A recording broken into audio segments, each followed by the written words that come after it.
Welcome to today's news wrap up. Let's dive right into the top stories making headlines today. Elon Musk, as an advisor to President Trump, announced that federal agencies are cooperating with the Department of Government Efficiency to track employee productivity. Weekly emails sent to federal employees asked them to list their recent accomplishments. Musk emphasized that supervisors will assist employees handling classified materials by providing collective responses. He clarified the emails are not performance reviews, but pulse checks to ensure accountability and address concerns about potential payroll inefficiencies. Critics argue this initiative could hamper essential government functions and services. I don't understand why. It's just a simple bullet points. But the social media platform X has refused Senator Elizabeth Warren's request to retrieve over 24,000 deleted posts from William Polk, uh, President Trump's nominee for Director of Federal Housing Finance Agency, or FHFA. X's global government affairs team emphasized their commitment to user privacy and noted that Warren's letter lacked a legal basis for releasing the data. Warren had argued that Polk's social media history could provide insights into his policy views and suitability for the position. Polk, known for his philanthropic presence on social media, was nominated by Trump to lead the FHFA, which regulates significant entities in the mortgage industry.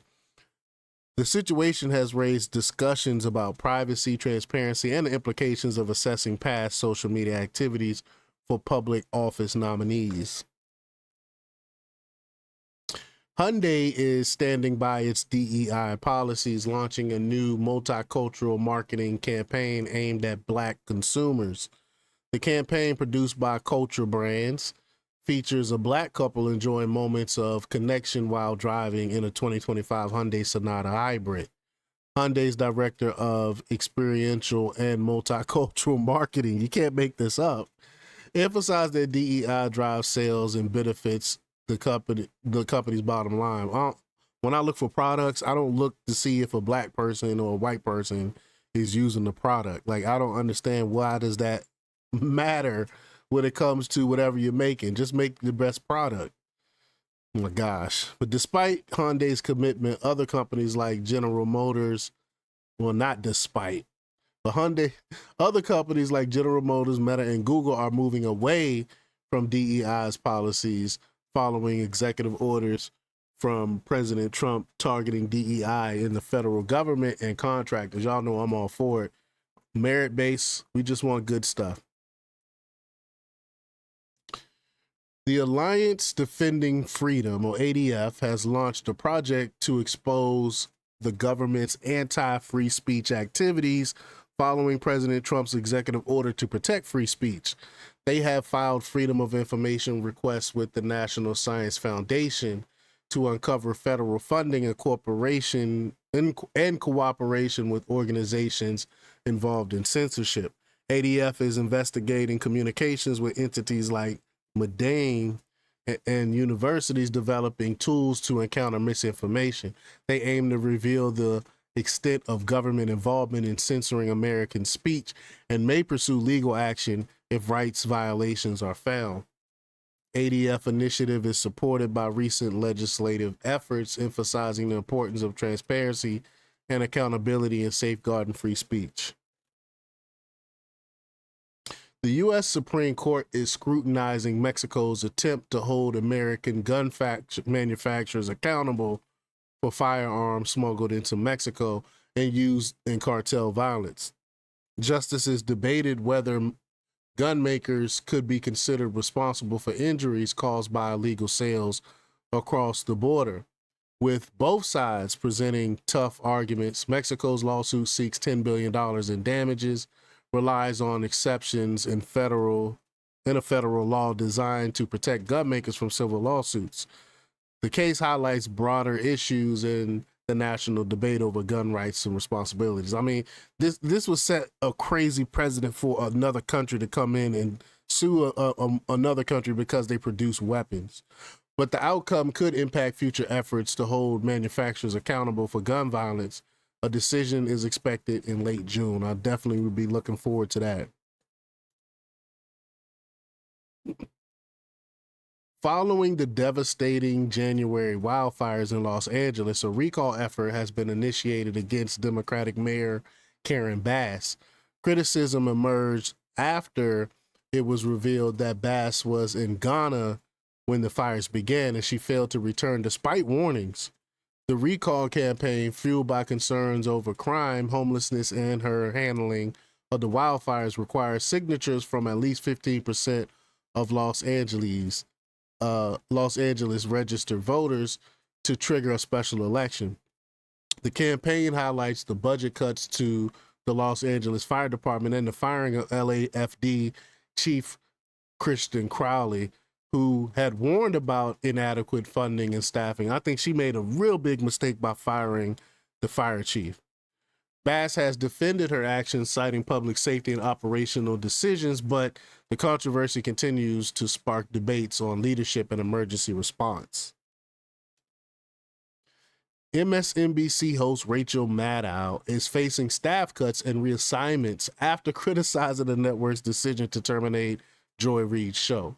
I mean, she made I don't know, why would you piss off your bosses? You still got to work there. Why would you do that? Well, Maddow expressed her disapproval on air, arguing that the network's actions were racially motivated.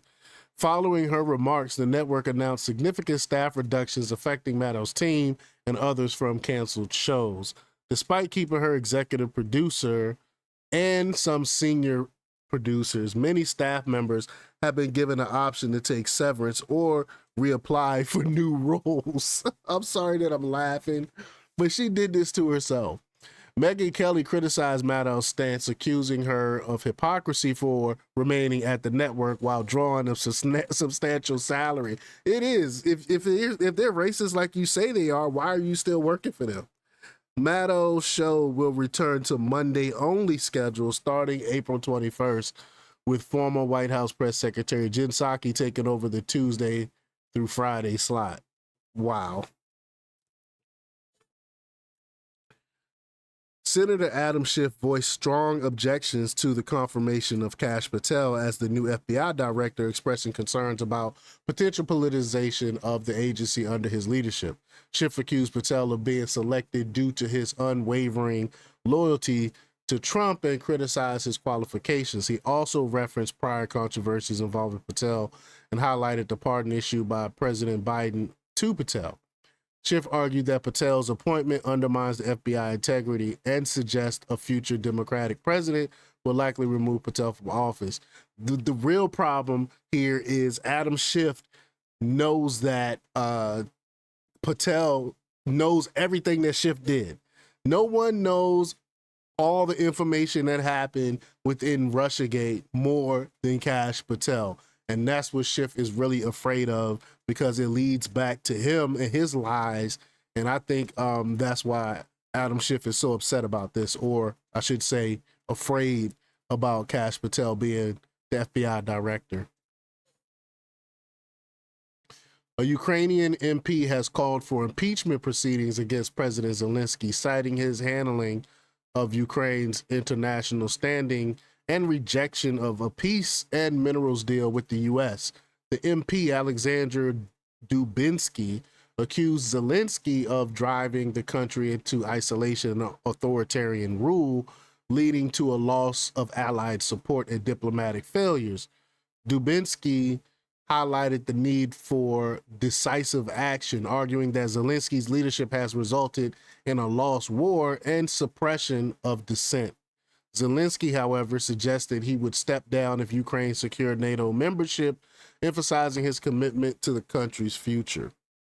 So, yeah, I don't think so. Former Dalton, Illinois Mayor Tiffany Henyard, who lost her re-election bid, is now facing further scrutiny after a federal subpoena was issued for records related to her administration. The subpoena focuses on a development project involving land previously owned by Henyard's boyfriend, Kamal Woods.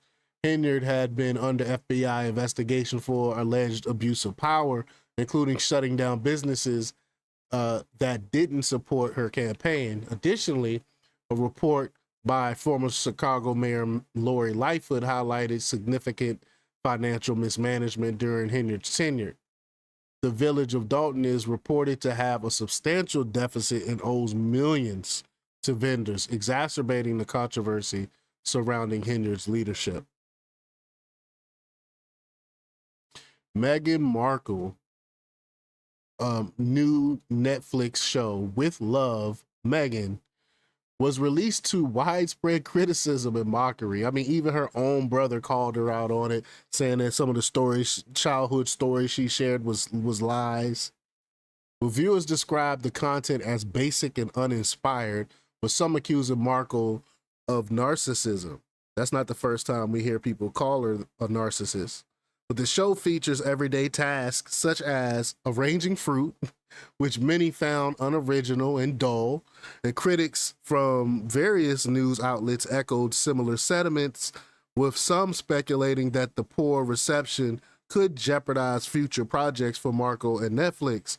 The backlash highlights the challenges faced by public figures in the entertainment industry, or fake ones like her. People can smell it when you're being inauthentic. Lastly, the U.S. Supreme Court is inclined to dismiss Mexico's $10 billion lawsuit against American gun manufacturers. You know, I brought it up earlier, which alleges that these companies knowingly allow their products to be sold illegally to cartels, thereby aiding drug trafficking and violence. The justices expressed skepticism about holding manufacturers accountable for actions taken by third parties, with gun manufacturer attorney Noel Francisco arguing that the legal chain of causation absolves them of any responsibility. I mean, it's common sense. You know, if someone go out and kill someone with a hammer, you don't go sue the person that made the hammer. The concerns were raised about the broader economic impacts of the lawsuit, with the Protection of Lawful Commerce in Arms Act shielding gun makers from liability. A decision expected later this year, like I alluded to earlier. It could end Mexico's effort to seek financial redress through U.S. courts. But that's all for today's news wrap up. Stay tuned for more updates, and don't forget to like, share, comment, and subscribe for the latest in news. Until next time, peace.